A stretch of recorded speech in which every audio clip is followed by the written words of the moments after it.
Hello नमस्कार सभी को। तो देखो अपन क्या कर रहे थे, अपने वर्क पावर एनर्जी वाले चैप्टर में पावर पढ़ रहे थे और पावर का हमने पहला पार्ट पढ़ा। तो आज हम क्या करेंगे, पावर का नेक्स्ट पार्ट पढ़ेंगे और पावर को क्या करेंगे इस लेक्चर में कंप्लीट करेंगे। तो देखो थ्योरी के नाम पे पावर में क्या था कि एवरेज पावर बोला जाए तो total work done upon total time, और किसी इंस्टेंट पे पावर बोला जाए तो dw/dt या फिर F.V लगा सकते हो। अब आपको क्या करना था, उसी क्वेश्चन के बेसिस पे इनको अप्लाई करके सोल्व करना था। तो हमने कुछ क्वेश्चन किए और आज कुछ क्वेश्चन से और करेंगे जो बड़े ही इंपॉर्टेंट है एग्जाम के पॉइंट ऑफ व्यू से। तो चलो स्टार्ट करते हैं। तो देखो एक बहुत इंपॉर्टेंट क्वेश्चन से स्टार्ट करेंगे और ऐसा क्वेश्चन जिसके बेसिस पे बहुत सारे क्वेश्चन आए हुए हैं, ठीक है। तो देखो यहां पे इसलिए देखो क्या लिखा आपने, पॉइंट टू रिमेंबर, यानी कि इंपॉर्टेंट क्वेश्चन जिसको आपको एज ए रिमेंबर रखना है, याद रखना है, ठीक है।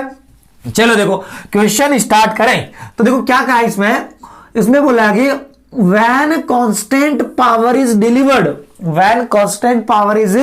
Delivered to a body starting from rest. एक बॉडी है वो रेस्ट से स्टार्ट हो रही है और इसको कांस्टेंट पावर डिलीवर कर रहे हैं। कैसी पावर है, कांस्टेंट पावर डिलीवर कर रहे हैं। और ये बोला है कि relation between velocity displacement and time, relation between velocity displacement and time बताना है। अब बताओ, देखो शुरुआत क्वेश्चन की क्या करनी है, आपको ये बोला है क्वेश्चन का एक बार रिदम समझ लो, मीनिंग समझ लो कि कांस्टेंट पावर है। कांस्टेंट पावर है तो आपको क्या करना है, एक्सटी रिलेशन बताना है, वीटी रिलेशन बताना है, एटी रिलेशन बताना है, यानी ये रिलेशन चाहिए कांस्टेंट पावर के लिए। तो कैसे टेकल करेंगे, तो पहली बात तो इन्होंने पावर दी है पी। कितना दी है, पी। हमने कहा ये पी मान लेते हैं पावर है, और ये पावर क्या है, कांस्टेंट है। ये पावर क्या है, कांस्टेंट है, यानी ये टाइम के साथ चेंज नहीं हो रही है। तो एक बड़ा इंपॉर्टेंट पॉइंट आपको ध्यान रखना है कि देखो पावर होती है तो आपको क्वेश्चन दो तरीके से स्टार्ट होता है। इंस्टेंटेनियस के लिए हम कहते हैं क्या, F.V से स्टार्ट कर दो, और एवरेज के लिए total work done upon total time से स्टार्ट कर दो। अगर कोई नंबर कांस्टेंट है, या कोई क्वांटिटी कांस्टेंट है, तो उसकी एवरेज वैल्यू और इंस्टेंटेनियस वैल्यू दोनों क्या रहती है, सेम। एक पॉइंट ध्यान रखना आपको, बड़ा ही इंपॉर्टेंट पॉइंट, कि अगर कांस्टेंट अगर हो कोई फिजिकल क्वांटिटी तो उसकी एवरेज वैल्यू और इंस्टेंट वैल्यू दोनों ही क्या होती है, सेम होती है। दोनों ही सेम होती है तो आप किसी से भी क्वेश्चन को स्टार्ट कर सकते हो। तो अगर आप इंस्टेंटेनियस से स्टार्ट करोगे तो आप लिखोगे P equal to F.V, F को लिखोगे क्या, V इंटू, या F को लिखोगे क्या आप M इंटू A को लिखोगे dV/dt। वहां से इंटीग्रेशन करोगे और V और T में क्या आएगा, रिलेशन आएगा। क्या आएगा, V और T में रिलेशन आएगा इंटीग्रेशन करने के बाद। लेकिन हम क्या करेंगे, जितने ये कांस्टेंट पावर वाले क्वेश्चन है इसमें इंटीग्रेशन में जाएंगे ही नहीं, और इसको हम बाईपास करके शॉर्ट तरीके से कर लेंगे। कैसे, हमने कहा कि अगर पावर कांस्टेंट है तो एवरेज और इंस्टेंटेनियस दोनों वैल्यू क्या रहती है, सेम रहती है। और अगर दोनों वैल्यू सेम रहती है तो मुझे ये बताओ, क्या मैं ऐसे कह सकता हूं कि मैं सीधा एवरेज से स्टार्ट कर देता हूं, P average is equal to total work done upon total time. Total work done upon total time, ये पार्टिकल है, इसकी इनिशियल वेलोसिटी कितना है, 0। टी टाइम में इसकी वेलोसिटी मान लेते हैं कितनी हो गई है, v। कितने टाइम में, टी टाइम में। तो बताओ total work done is equal to change in kinetic energy. Total work done को वर्क एनर्जी थ्योरम से सीधा ही लिख देता हूं मैं कि total work done is equal to change in kinetic energy, और चेंज इन काइनेटिक एनर्जी लिखूंगा तो मैं बोलूंगा P average is equal to, constant power P है तो P is equal to total work done हो गया आपका change in kinetic energy half mv² minus 0 upon time T आ गया।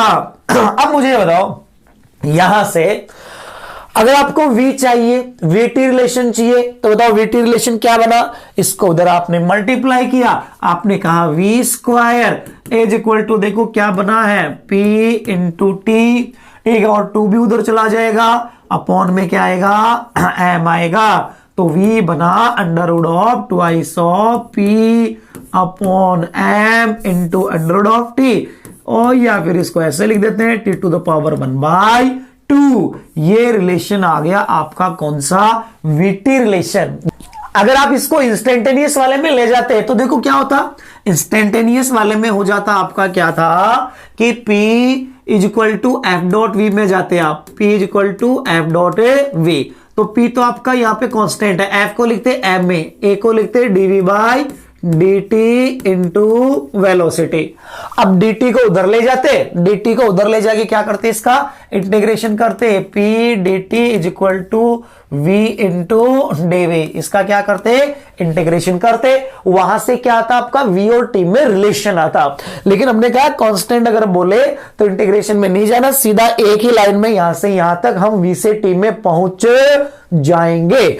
अब बताओ v और t का रिलेशन अगर आ गया तो क्या मैं अक्स और t का रिलेशन नहीं बता सकता क्या, अगर v और t का रिलेशन आ गया तो अक्स और t का नहीं बता सकता, बता सकते हैं। कैसे, v को लिख देंगे dx बाई dt, क्या लिख देंगे, v को dx बाई dt, तो मैंने कहा dx by dt is equal to हो जाएगा आपके पास ये under root of 2p upon m into T to the power 1/2। dt को इधर लाता हूं और इसको इंटीग्रेट करता हूं, dt को इधर ले आता हूं और इसको क्या कर देता हूं, इंटीग्रेट कर देता हूं, तो dx बाई dt,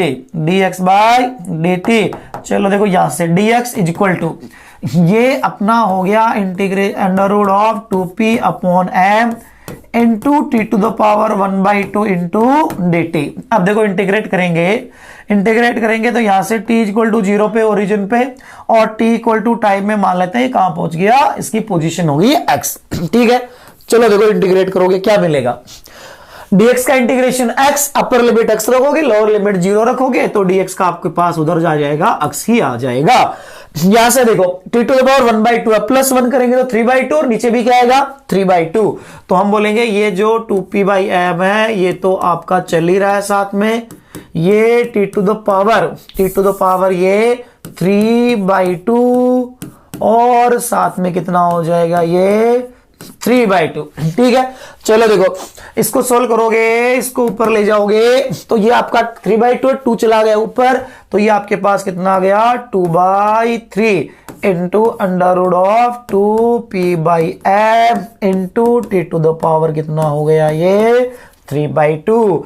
ज्यादातर जगह देखो क्या होता है, सिर्फ ये रिलेशन बोलता है कि x और t में रिलेशन बताओ, तो सीधा ही आप यहां से क्या करोगे, ये आपके पास बनी गया v proportional to T to the power 1/2, integrate करोगे v से x में जाना है तो, ठीक है, तो आप कहोगे पावर 1 ऐड होगी तो यहां पे कितना आ जाएगा 3/2 आ जाएगा, तो यहां से यहां तक हम सीधे भी पहुंच सकते हैं। फिर अपने को क्या करना है, अगर मान लो एक्सेलरेशन में जाना है तो हमने कहा v बना है under root 2p by m into T to the power 1/2, v is equal to अपना बना है under root 2p upon m into T to the power 1/2, तो हमने कहा अगर एक्सेलरेशन में जाना है तो a बन जाएगा dv बाई dt, क्या बन जाएगा dv बाई dt। आपने कहा डिफरेंशिएट करेंगे तो 1/2 में से -1 होगा, तो यहां से कितना आएगा आपके पास डिफरेंशिएट करने के बाद, ये तो आपका 2p बाई m है इंटू 1/2 मल्टीप्लाई में आया into T to the power, इसमें से 1 माइनस करोगे 1/2 में से तो कितना हो जाएगा माइनस का 1/2। तो देखो ये एक्सेलरेशन देखो क्या बना, मैं इसको अंदर ले जाता हूं, एक काम करता हूं 2 को रूट के अंदर ले जाऊंगा तो कितना हो जाएगा 4 हो जाएगा, और 4 हो जाएगा तो ये बनेगा 2p divided by 4m into T to the power -1/2, मतलब a बन गया आपके पास, a क्या बन गया under root of p by 2m into T to the power -1/2, ये आपके पास एक्सेलरेशन आ गया। कई बार बोल देते हैं कि बताओ इस पार्टिकल पे किसी टाइम टी पे फोर्स कितना लग रहा है, इस पार्टिकल पे किसी टाइम टी पे फोर्स कितना लग रहा है। तो अपने का एक्सेलरेशन अगर आ गया है तो हम यहां से फोर्स में भी जा सकते हैं। फोर्स में जाने के लिए क्या करेंगे, F is equal to M into A कर देंगे। चलो देखो मल्टीप्लाई करोगे यहां से, बताओ देखिए m को मल्टीप्लाई किया आपने, इसको m into under root of P by 2m into T to the power minus का 1/2। चलो m को अंदर मल्टीप्लाई करोगे तो m स्क्वायर हो गया, m से m कैंसिल आउट है, तुमने कहा f बना under root of P M, ठीक है, divided by 2 into T to the power minus 1/2। ये आपके पास क्या आ गया, फोर्स आ गया। तो इस तरीके से XT relation, VT relation, AT relation, force का रिलेशन सारे आप कैलकुलेट कर सकते हो। क्वेश्चन की स्टार्ट करने की, देखो इस क्वेश्चन को स्टार्ट करने की दो अप्रोच थी, एक एवरेज से और दूसरा इंस्टेंट से। स्टार्ट आपकी मर्जी जिससे चाहे कर सकते हो, लेकिन एवरेज है उसको स्टार्ट करना थोड़ा इजी पड़ेगा और इंस्टेंट वाले में थोड़ा सा आपको वापस इंटीग्रेशन करना पड़ेगा शुरुआत में ही। तो जैसा करना चाहो कोशिश कर सकते हो, लेकिन कोशिश ये करो हमेशा कांस्टेंट पावर वाले क्वेश्चंस रहे उनको आप एवरेज से स्टार्ट करोगे तो वी और टी का रिलेशन आपको डायरेक्ट ही मिल जाएगा। उसके बाद जिस तरफ पूछा जाए क्वेश्चन में जाने के लिए उस तरफ आप जा सकते हो। जैसे देखो इस क्वेश्चन के बेसिस पे देखो कौन कौन से क्वेश्चन पूछे गए, देखो किस तरह के क्वेश्चन पूछे गए हैं। अब देखो यहां पे इन्होंने क्या कहा है कि अगर आप देखोगे तो इस क्वेश्चन के अंदर इन्होंने बोला है, पीवाईक्यू का क्वेश्चन है, इन्होंने बोला है कि a particle of mass m, एक पार्टिकल का मास m है, is driven by A machine that deliver a constant power, that deliver a constant power K. If particle start from rest, the force on the particle at time t. Power constant force बताना है। अभी हमने calculate किया था क्या कि देखो ये वाला जो लास्ट में कैलकुलेट किया था, ये under of P F by 2 into T to the power minus का 1/2, इसी पे रिलेटेड क्वेश्चन है। ये रहा अंडर पी की जगह इन्होंने क्या दे रखा है, पावर को क्या दे रखा है, इन्होंने के दे रखा है। क्वेश्चन हो गया, क्वेश्चन है हो गया, सिंपल सा क्वेश्चन है। बस आपको अप्रोच आनी चाहिए कि क्वेश्चन को स्टार्ट कैसे करना है। तो देखो ये क्वेश्चन पूछा हुआ है, उसके बाद देखो ये क्वेश्चन पूछा हुआ है, इसमें देखो इसमें क्या बोला है कि a car of mass m start from rest and accelerate so that instantaneous power delivered to the car has a constant magnitude p naught, यानी कि पावर पी नॉट कांस्टेंट दे रखी है। फिर उन्होंने बोला instantaneous velocity of this car is proportional to, इन्होंने तो सिर्फ वेलोसिटी पूछ ली है कि किसी टाइम टी पर वेलोसिटी कितना होगी, तो उसी के बेसिस पे देखो ये क्वेश्चन पूछा हुआ है। अब उसके बाद देखो आते हैं अपन है, इसके बाद आते हैं क्वेश्चन अपना एनसीईआरटी का। किसका क्वेश्चन है ये, एनसीईआरटी का क्वेश्चन है। देखो दो क्वेश्चन है एनसीईआरटी के और इन दो क्वेश्चन के बेसिस पे भी अच्छे खासे क्वेश्चन पूछे गए हैं एग्जाम्स के अंदर। देखो पढ़ो क्या बोला है, इन्होंने कहा है कि when a body is initially at rest, एक बॉडी है जो इनिशियल में क्या है, रेस्ट में है, it undergoes one dimensional motion with constant acceleration, यानी कि कांस्टेंट एक्सेलरेशन के अंदर वन डायमेंशनल मोशन मतलब स्ट्रेट लाइन मोशन के अंदर है।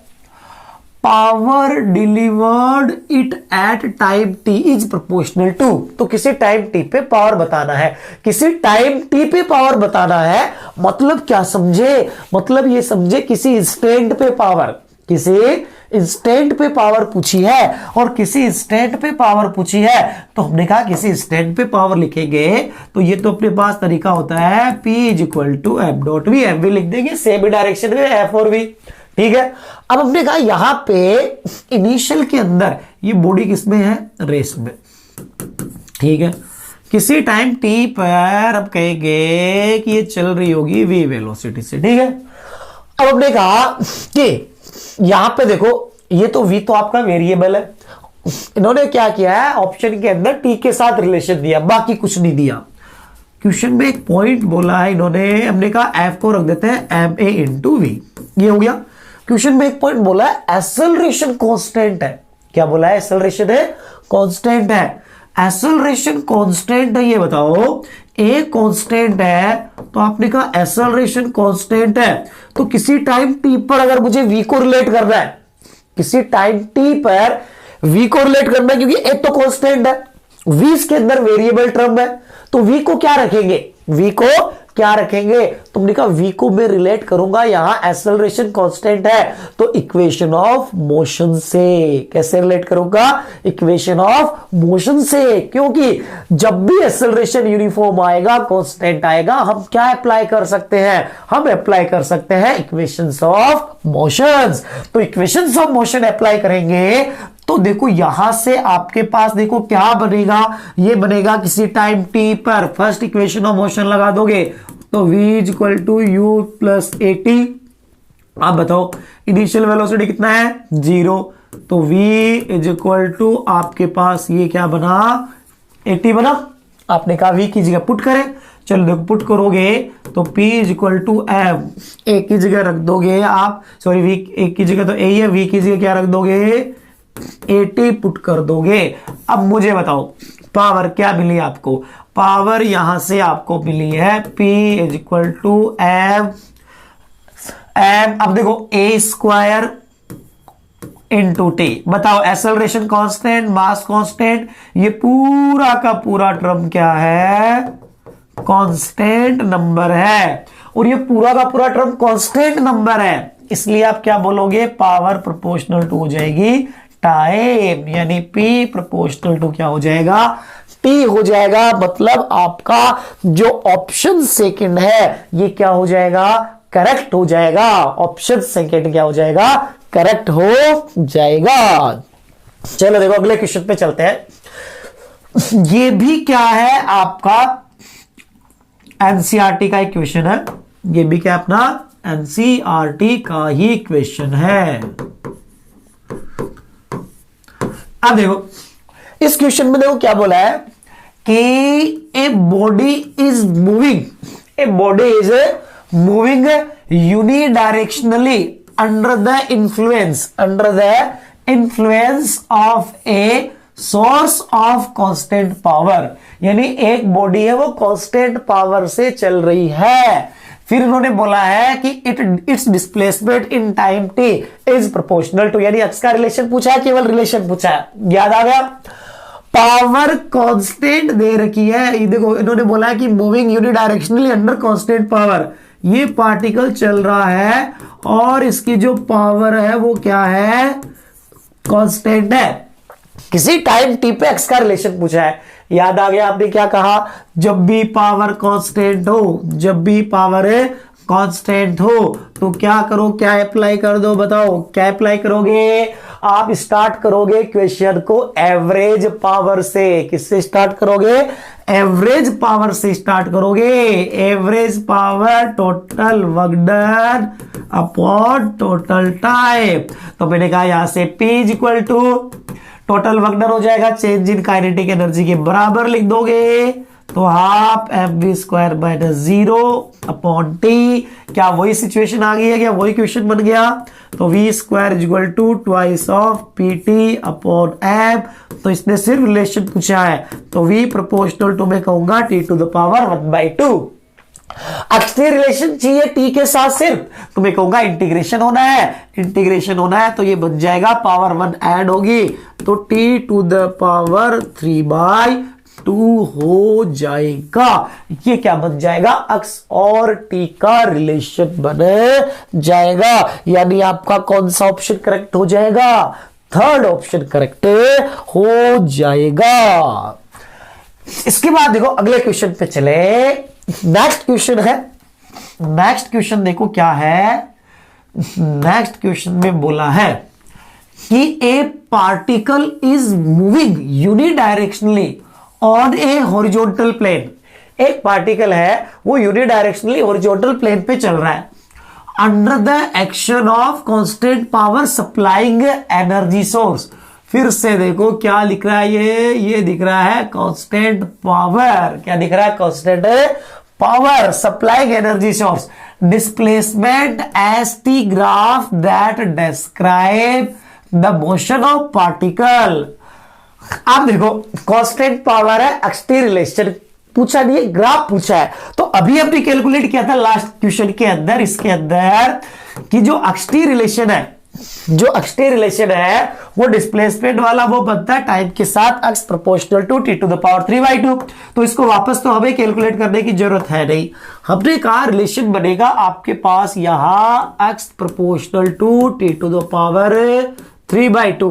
एक्स की जगह आप क्या कर दो, एक्स की जगह आप क्या करो, एस पुट कर दो। तो S proportional to T to the power 3/2 ये है। अब इसका ग्राफ कैसे बनाओगे? तो देखो अगर ग्राफ इसका नहीं आता है तो ध्यान रख लो जब भी कि y proportional to x to the power n है, y proportional to x to the power n। अगर ऐसी सिचुएशन है आपके सामने तो देखो दो कंडीशन होती है। पहला n की वैल्यू 1 से ज्यादा हो, पहला है n की वैल्यू 1 से ज्यादा हो, और दूसरा होता है n की वैल्यू 1 से कम हो। ये दो कंडीशंस होती है। अगर मान लो आपकी वैल्यू 1 से क्या है, ज्यादा है, अगर आपकी वैल्यू 1 से क्या है, ज्यादा है, तो ग्राफ देखो इस फॉर्मेट में जाएगा, ठीक है। अगर आपकी वैल्यू 1 से कम है तो ग्राफ हमेशा इस फॉर्मेट में जाएगा। इस बात का ध्यान रखना है कि y proportional to x to the power n का ग्राफ है। अगर n की वैल्यू 1 से क्या है, ज्यादा है, तो इस टाइप से ग्राफ जाएगा, और अगर n से कम n की वैल्यू 1 से कम है तो ग्राफ इस टाइप से जाएगा। बताओ 3/2, 3/2 क्या है? 1 से ज्यादा, और 1 से ज्यादा मतलब कौन सा ग्राफ लगाओगे? ये बी वाला ग्राफ आपका क्या हो जाएगा, आंसर हो जाएगा। तो देखो उस एक क्वेश्चन के बेसिस पे कितने तरीके के क्वेश्चन बनते हैं, इसलिए हमने कहा था बड़ा ही इंपॉर्टेंट क्वेश्चन है वो। अब इसके बाद देखो आगे बढ़ते हैं, आगे बढ़े तो देखो क्या है आगे। देखो अब थोड़ा सा वेरिएशन आता है, चेंज आता है क्वेश्चंस के पैटर्न में।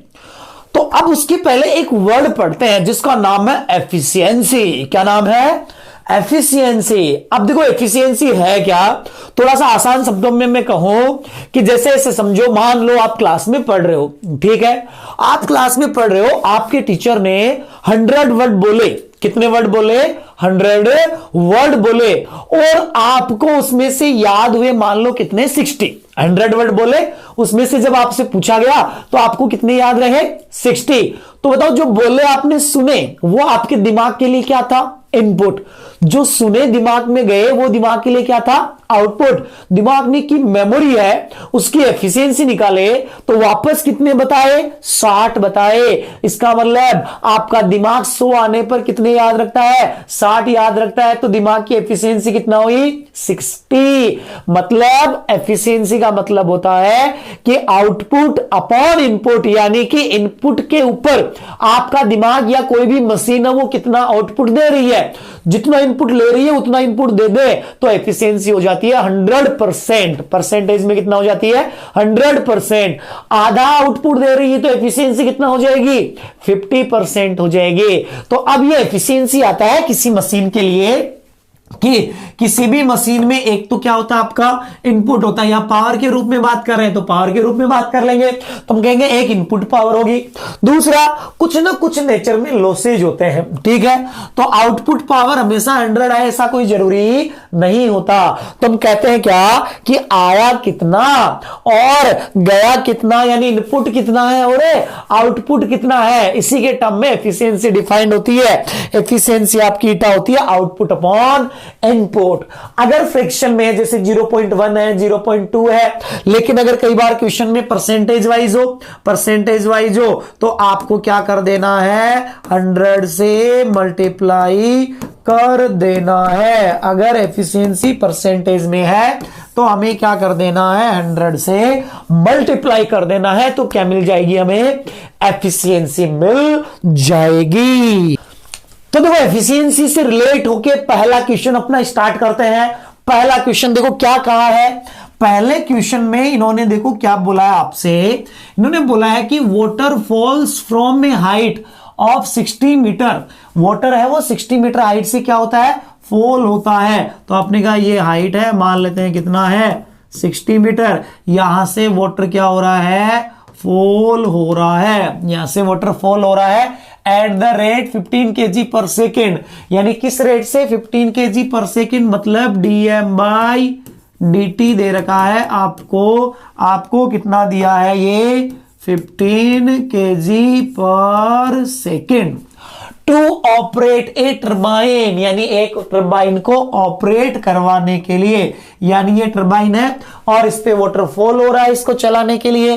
फिर इन्होंने बोला है कि the losses due to frictional forces 10%, यानी 10% फ्रिक्शन की वजह से लॉस हो जाता है of input energy. How much power generated by the turbine, turbine ने कितना पावर जनरेट की है। तो हम कहेंगे पावर कितना जनरेट की है, पावर कितना जनरेट की है। अगर इसको रिलेट करें तो हम कहेंगे पावर इज इक्वल टू, तुमने कहा यहां से कितना पावर जनरेट की है, तो हम कहेंगे इसको यहां से देखो, मान लो कोई मास मान लेते हैं, एम मास मान लेते हैं, एज्यूम कर लेते हैं एम मास है, वो टी टाइम में यहां से यहां एम मास का पानी यहां से आके गिरा, तो इस टरबाइन के पास कितनी एनर्जी आई, कितनी एनर्जी आई। तो पर सेकंड जो एनर्जी पावर कन्वर्ट कर रहा है टरबाइन, पर सेकंड ये एनर्जी जो कन्वर्ट कर रहा है वही क्या हो जाएगी इसकी, वही क्या हो जाएगी इसकी पावर बन जाएगी। तो हमने कहा देखो यहां पे एम मास का वाटर यहां से आके फॉल होगा, तो मास यहां से आएगा, वाटर फॉल होगा, तो इसकी पोटेंशियल एनर्जी में क्या आएगा, लॉस आएगा। कितना लॉस आएगा, mgh। इसकी पोटेंशियल एनर्जी में नीचे आने पे कितना लॉस आया, mgh। उतना इसकी काइनेटिक एनर्जी बढ़ेगी वाटर की, जितना पोटेंशियल एनर्जी का लॉस होगा उतनी काइनेटिक एनर्जी बढ़ेगी। तो इसका मतलब जो एनर्जी मिली है इसको, जो एनर्जी मिली है वो कितना मिली है, mgh। कितना मिली है, mgh, क्योंकि इतना पोटेंशियल एनर्जी में लॉस है उतनी काइनेटिक एनर्जी मिली। और हमने कहा ये कितने टाइम में मिली है इसको, टी टाइम में। कितने टाइम में, टी टाइम में। बताओ क्या एनर्जी है, पूरी की पूरी मिली है क्या, नहीं मिली है।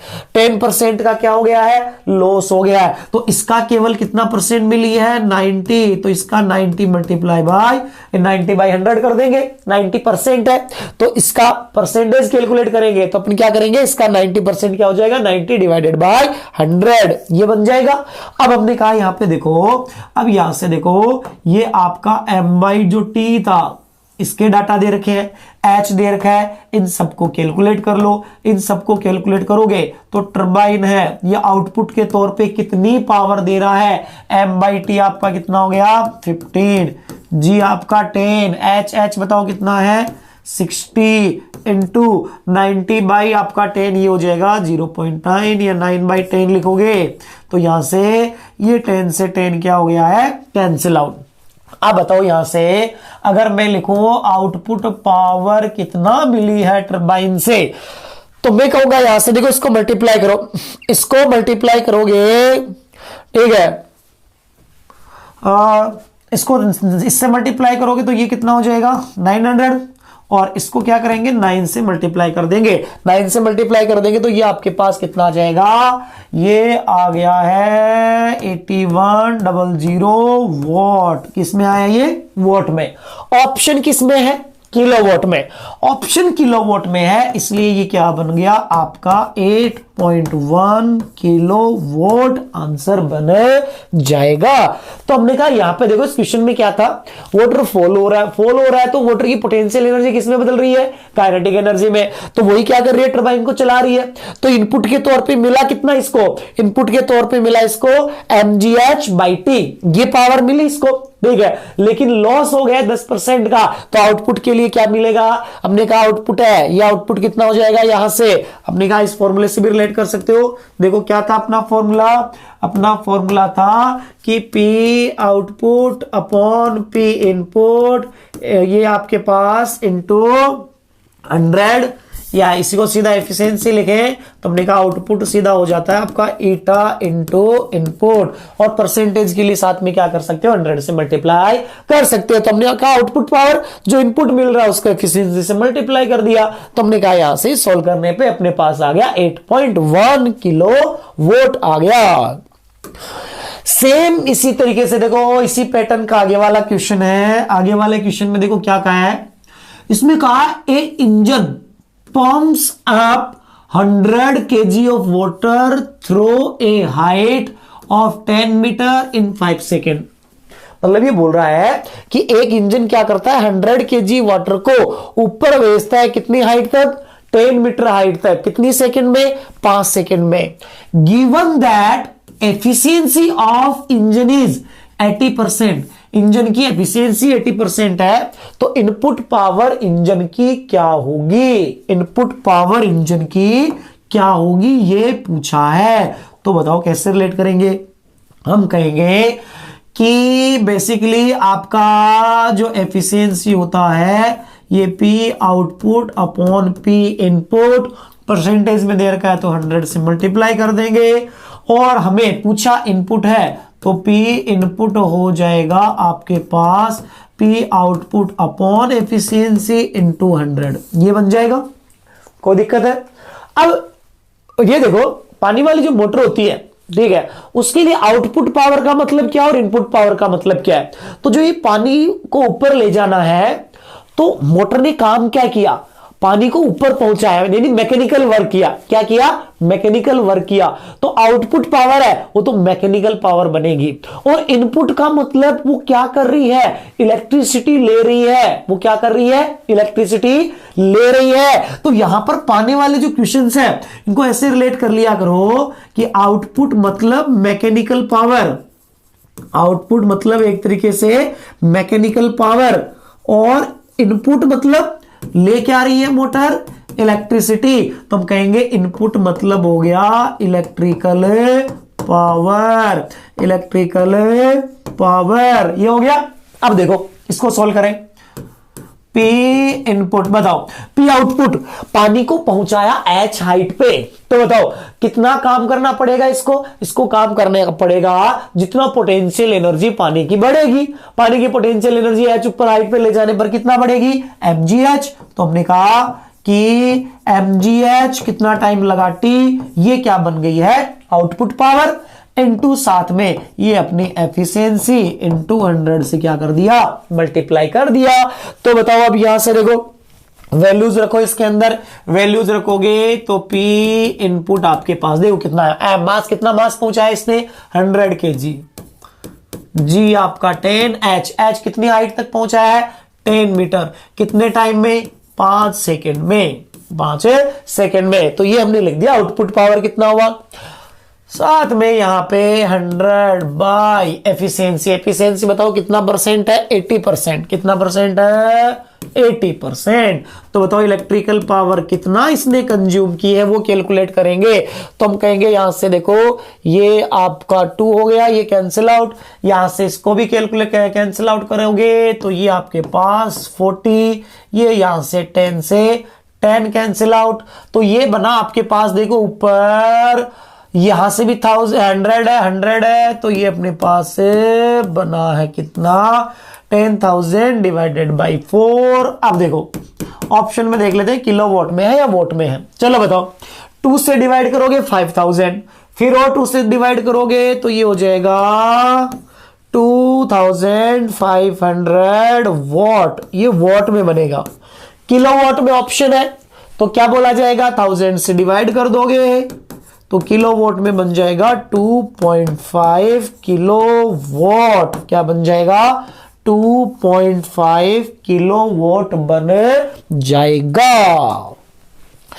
इसी तरीके से देखो अगला क्वेश्चन है नेक्स्ट एनसीईआरटी का क्वेश्चन है। देखो ये एनसीईआरटी में दे रखा है क्वेश्चन, तो हमने कहा यहां पे ये अपना एनसीईआरटी का ही क्वेश्चन है, ठीक है। देखो इस क्वेश्चन में बोला है आपसे, क्या बोला है सुनो, देखिए क्वेश्चन में बोला है कि क्वेश्चन में आपसे बोला है कि a a pump on the ground floor, एक पंप है जो कहां पे है, ग्राउंड फ्लोर पे है, of a building can pump up water, can pump up water to fill a tank of volume. अब देखो टैंक का वॉल्यूम दिया है इन्होंने, वॉल्यूम दिया है 30 मीटर क्यूब, ठीक है, और ये कितनी देर में भरता है, 15 मिनट में भरता है। If the tank is 40 metre above the ground, अगर टैंक 40 मीटर ऊपर है ग्राउंड से, and the efficiency of pump is, and efficiency of pump is 30%. How much electrical power is consumed by the pump? How much electrical power is consumed by the pump? यानी कि pump है, ये कितनी electrical power consume करेगा, ये बताना है। तो सोचो, देखो ऐसे देखो, वही तरीका अपने पास, तरीका वही है, कितनी इलेक्ट्रिकल पावर कंज्यूम करेगा, तो इलेक्ट्रिकल पावर इनपुट और मैकेनिकल पावर आउटपुट। तो एक काम करते हैं, पहले आउटपुट पावर कैलकुलेट कर लेते हैं, फिर एफिशिएंसी वाला तरीका लगा देंगे, ठीक है। तुमने कहा आउटपुट पावर है मैकेनिकल पावर, ये हो जाएगा आपके पास mgh डिवाइडेड बाई टी, ये बन जाएगा यहां से mgh divided by T.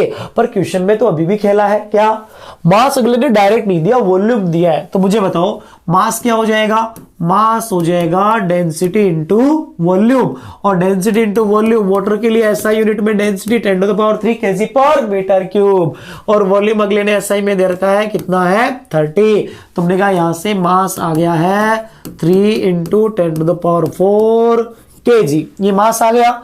Time 15 minute दे रखा है, चलो ये यहां से हो जाएगा। तो अब हमने कहा यहां से आउटपुट पावर है, ये आपके पास आ जाएगी कितना, 3 × 10⁴ इंटू जी आपका 10, h देखो कितना दिया है 40 metre, h upon time 15 minute है, मिनट को बदलोगे सेकंड में, तो 15 × 60, ये आपके पास क्या आ गई है, ये आपके पास आ गई यहां से। थोड़ा इसको चलो और सोल्व कर लेते हैं, तो इसको मल्टीप्लाई करोगे तो ये आपके पास 3 × ये 10⁴ प्लस 5 प्लस 6 10⁻6 इंटू, और क्या बच गया आपके पास 4 डिवाइडेड बाय 900, ये बना। तो यहां से 3 से 3 तो कैंसिल आउट हो गया, ये बच जाएगा आपके पास 4/3 इंटू 10⁴। ये आपके पास बना है क्या, ये आपके पास बना है आउटपुट पावर, P आउटपुट, या किलोवाट में ऑप्शन अगर मान लो हो तो किलोवाट में इसको अगर अपन क्या लिख देंगे 40/3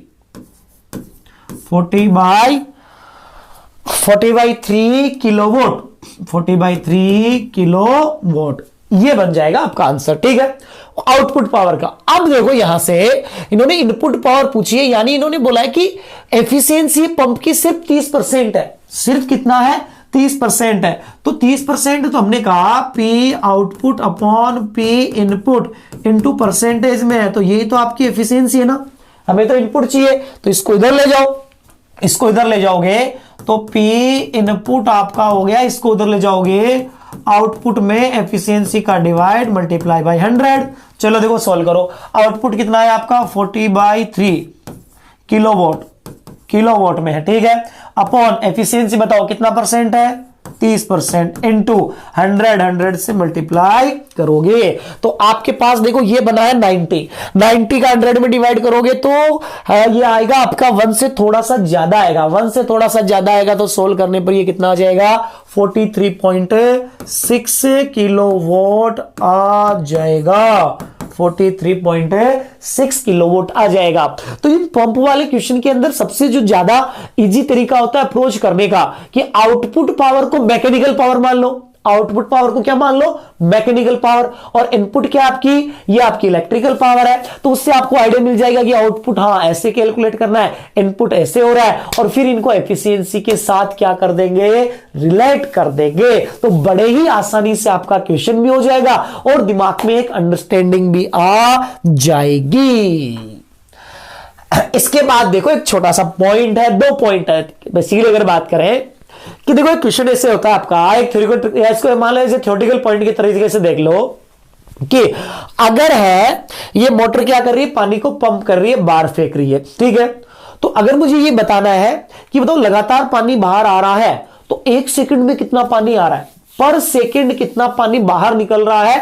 ध्यान रखना पाइप का जो क्रॉस सेक्शन है वो हम यहां पर सेम मान के चल रहे हैं, हर जगह क्या मान के चल रहे हैं, सेम मान के चल रहे हैं। तो देखो ऐसे बोल सकते हैं कि मास क्या होता है आपका, डेंसिटी इनटू वॉल्यूम। अगर फ्लो कर रहा है तो मान लो मास आया, ठीक है, तुमने कहा dt टाइम में ये dx अमाउंट बाहर आया, dx लेंथ है उसका अमाउंट बाहर आया, तो मास क्या हो जाएगा, डेंसिटी इनटू वॉल्यूम क्या हो जाएगा, area of cross section into length, area of cross section into length हो जाएगा। तो rho into A into DX. फिर हमने कहा dx is equal to v speed से अगर चल रहा है तो dx इज इक्वल टू क्या लिख देंगे, vt लिख देंगे। तो हमने कहा dt टाइम में चला तो v इंटू dt लिख देंगे, ये लिख देंगे। तो यहां से देखो dt को उधर ले जाओगे तो dm बाई dt बन जाएगा रो ए वी, क्या बन जाएगा, रो ए वी बन जाएगा। तो रो ए वी बन जाएगा। इसके बाद आपको यह पॉइंट हमेशा ध्यान रखना है, एनएलएम में भी काम आता है कि जब भी वाटर यूनिफॉर्म क्रॉस सेक्शन से बाहर निकल रहा है, फ्लो कर रहा है, तो पर सेकंड में कितना पानी आ रहा है या पर सेकंड में कितना पानी जा रहा है, वो कितना होता है, rho A V DM by D T. याद रख लेना है कि डीएम बाई डी टी कितना होता है, रो ए वी होता है, रो ए वी होता है।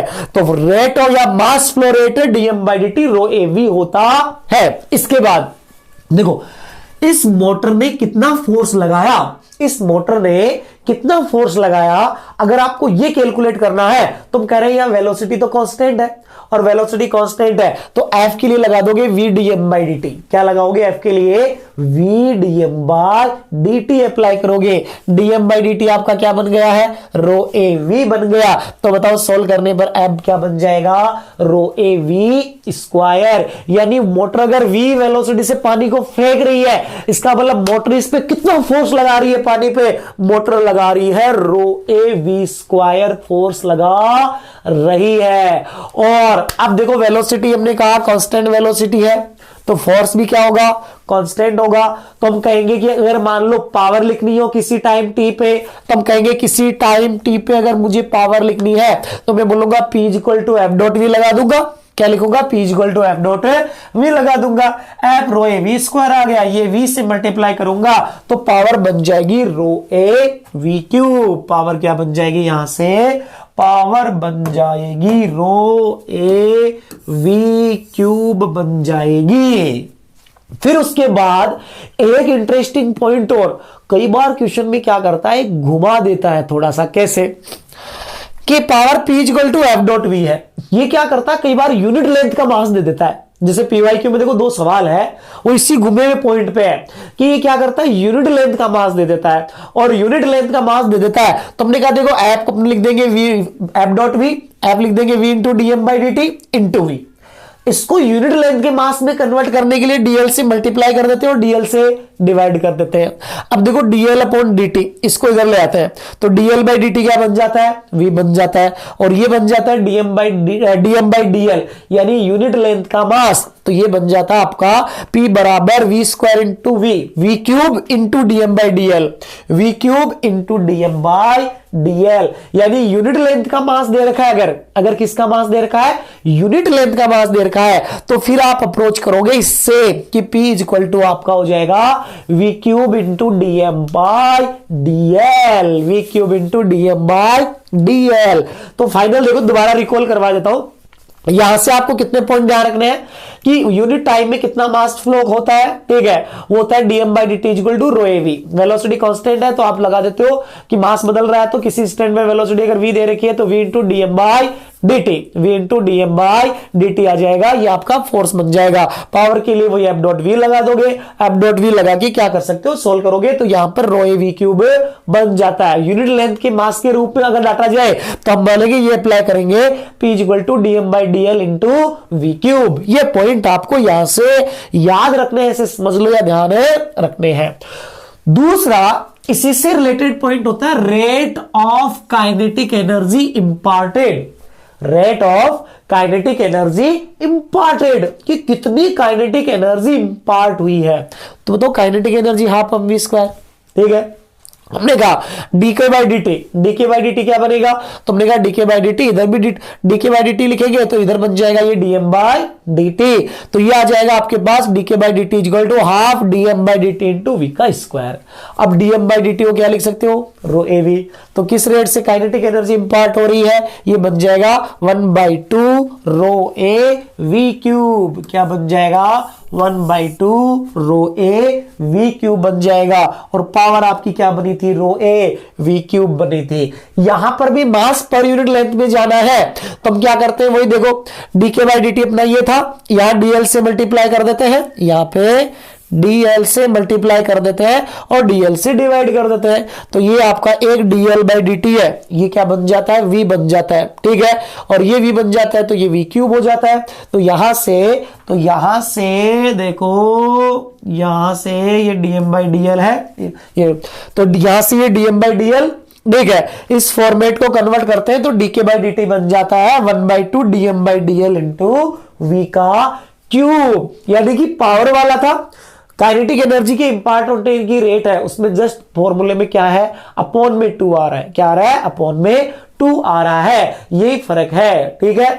तो पावर वाले के बाद इसमें क्या ध्यान रखोगे, इसमें ध्यान रखोगे किस रेट से काइनेटिक एनर्जी इंपार्ट होती है। तो पावर वाले का क्या कर दो, हाफ कर दो। यूनिट लेंथ का मास दे रखा है तो उसमें भी क्या कर दो, हाफ कर दो। वहां था DM by DL into we cube, यहां जाता आपका 1/2 into DM by DL into we cube बन जाता है। जैसे देखो क्वेश्चन सोल्व करते हैं, देखो ये दोनों ही नीट की पीवाईक्यू के क्वेश्चन है।